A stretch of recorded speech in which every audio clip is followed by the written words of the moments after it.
Hello, my beautiful people. So, today in this video, we are diving into some really fascinating ideas from the world of psychology, starting with penis envy and the womb envy. Sigmund Freud first came up with the idea of penis envy and saying that young girls feel jealous of boys because they don't have a penis. But Karen Horney, a strong voice in psychology, totally disagreed with this. She said, hold on, it is not about body parts. Instead, she believed that what girls might actually envy is the power and the privilege that men have in society. In fact, she flipped the idea, introduced womb envy, the idea that men might feel jealous of women's ability to create life. Pretty bold, right? Horney also had a big focus on how culture and relationships shape who we are, not just unconscious desire. She believed that when kids grow up feeling unloved, rejected, or unsafe, they develop something called basic anxiety. And to make it super easy to understand, we will walk through a story of Aryan, a boy who faced basic anxiety and tried to cope with it in his own way. So let's jump in. So here is the story of Aryan. Inspired by Karen theory of personality, Aryan was quite little boy who lived with his parents Meera and Ravi. His mother loved him, but her moods changed quickly.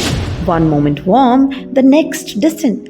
His father, very strict and serious, rarely spoke to Aryan except to correct him. Over time, Aryan began to feel uncertain. Do they really love me? He often wondered.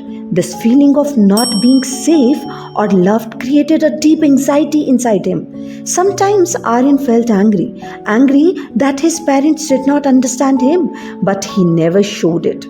If I act out, maybe they'll love me even less, he thought that. So he kept his feeling hidden. To deal with the invisible fear, Aryan tried different ways to cope. He became extra nice to teachers, hoping for the praise. At school, he sometimes bullied younger kids to feel powerful. But most days he preferred to be alone, drawing pictures in silence.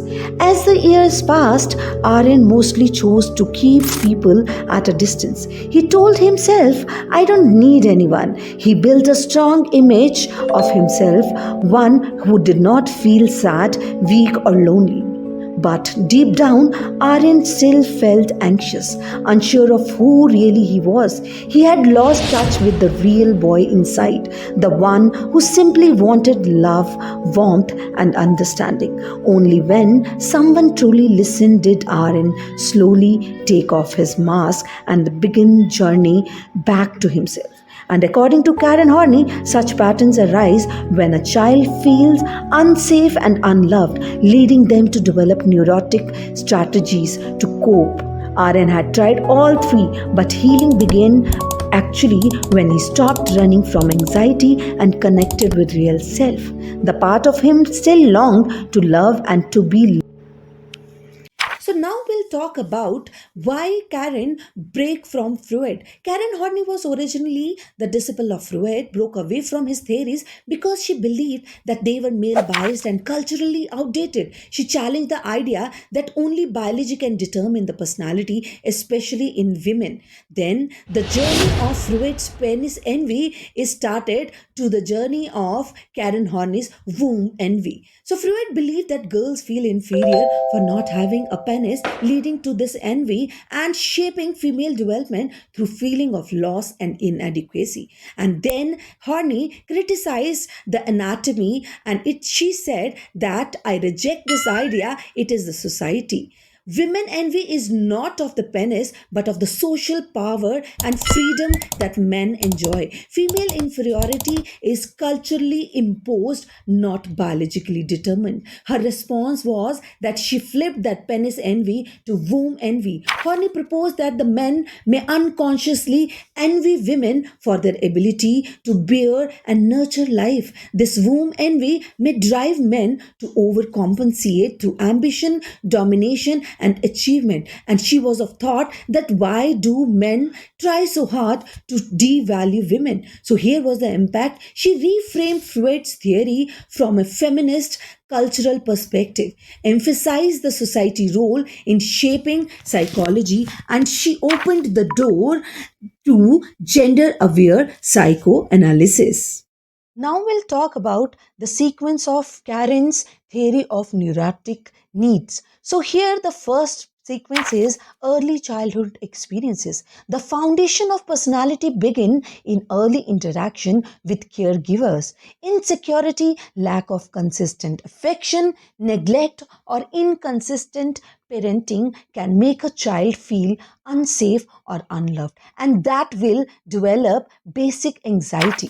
As a result of feeling unloved or threatened, a child develops a feel pervasive sense of helplessness, like you have seen in the story of Aryan. The world is perceived as unpredictable and hostile, and that anxiety can lead to the basic hostility, that means repressed anger. The child experiences anger toward caregiver who fail to provide safety and love. However, this anger is suppressed due to fear of punishment or abandonment, leading to basic hostility being internalized, and that can delay to and lead to coping mechanism from the neurotic needs. To manage overwhelming anxiety and repressed hostility, the child develop rigid coping strategies like the Aryan has developed, called neurotic trends. According to Karen Horney, one of the following become dominant, that is moving toward people, that is compliant type, seek people approval, affection or support. Second is moving against people, the aggressive type, seek power, control and admiration. And the third is moving away from people, that is detached type, seek independence, isolation and self sufficiency. And here it develops the neurotic personality. When one coping style is overused and become a fixed pattern, emotional imbalance sets in. The individual becomes trapped in one of the interaction and unable to adapt flexibility to life situation. So here we'll talk about this idealized self-image. To deal with this internal conflict, the person creates a false idealized version of themselves. This self-image is unrealistic and does not align with the true self, causing alienation from the real self and inner conflict and anxiety. And what can be the outcome? There will be the chronic anxiety which persists due to the gap between the real and idealized self. Personal growth is blocked as the individual remains stuck in a neurotic pattern. Therapy or self-awareness is essential if you want to overcome this. It is essential to break the cycle, helping the person reconnect with their authentic self and achieve emotional freedom. I hope you like this topic, and if you like this topic, you can always subscribe my channel and like my channel. Thank you and have a nice day.